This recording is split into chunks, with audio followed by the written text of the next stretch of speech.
आज शाम जब सूरज ढल रहा है और तिरंगा हवा में धीरे धीरे लहरा रहा है, तो शायद एक पल ठहरकर हमें यह सोचना चाहिए कि आखिर इस आज़ादी की कीमत क्या थी।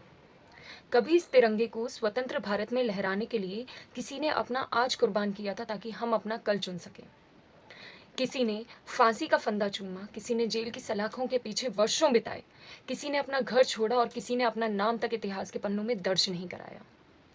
भगत सिंह के सपने, महात्मा गांधी जी का सत्य और अहिंसा, सुभाष चंद्र बोस का साहस और सरदार पटेल की एकता, इन सबके साथ साथ इस स्वतंत्रता की कहानी उन वीरांगनाओं की भी है जिन्होंने इस दौर की सामाजिक बंदिशों को तोड़कर देश की लड़ाई को अपना संघर्ष बना लिया। रानी लक्ष्मीबाई, जिन्होंने अंग्रेजों के सामने झुकने के बजाय हथियार उठाए और रणभूमि में लड़ते हुए वीरगति पाई।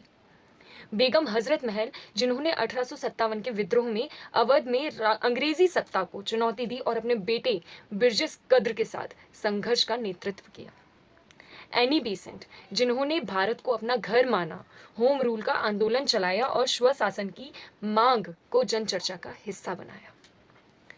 फिर बात करते हैं जब सरोजिनी नायडू की, तो उनकी आवाज़ कविता में भी थी और आंदोलन में भी थी, जिन्होंने सत्याग्रहों में भाग लिया, जेल गई और भारतीय राष्ट्रीय कांग्रेस की पहली भारतीय महिला अध्यक्ष बनी।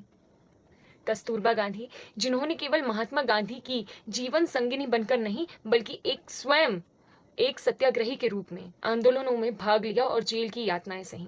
कमला नेहरू, जिन्होंने विदेशी वस्त्रों और शराब की दुकानों के बहिष्कार में महिलाओं को संगठित किया और स्वतंत्रता आंदोलन में सक्रिय भूमिका निभाई। अरुणा आसफ अली, 1942 के भारत छोड़ो आंदोलन में जब अंग्रेजी सत्ता ने नेताओं को गिरफ्तार कर लिया, तब उन्होंने मुंबई के गोवालिया टैंक मैदान में तिरंगा फहराकर आंदोलन की लौ को जीवित रखा। उषा मेहता, जिनकी उम्र भले ही कम थी लेकिन साहस किसी से कम नहीं, उन्होंने भूमिगत कांग्रेस रेडियो के माध्यम से अंग्रेजी सेंसरशिप को चुनौती दी और आंदोलन की आवाज देश तक पहुंचाई। मैडम भिकाजी कामा, जिन्होंने भारत से दूर रहकर भी विदेशी धरती पर भारत की स्वतंत्रता की आवाज उठाई और 1907 में स्टुटगार्ट में भारतीय ध्वज का एक प्रारंभिक रूप फहराया। दुर्गा भाभी, जिन्होंने क्रांतिकारी आंदोलन में सक्रिय भूमिका निभाई। भगत सिंह को अंग्रेजों की नजर से बचाकर लाहौर से बाहर निकालने में उन्होंने साहसिक भूमिका निभाई। और फिर थी मातंगिनी हाजरा, जिन्होंने 1942 में तिरंगा हाथ में लेकर आगे बढ़ते हुए अंग्रेजों की गोलियों का सामना किया और आखिरी सांस तक वंदे मातरम कहा।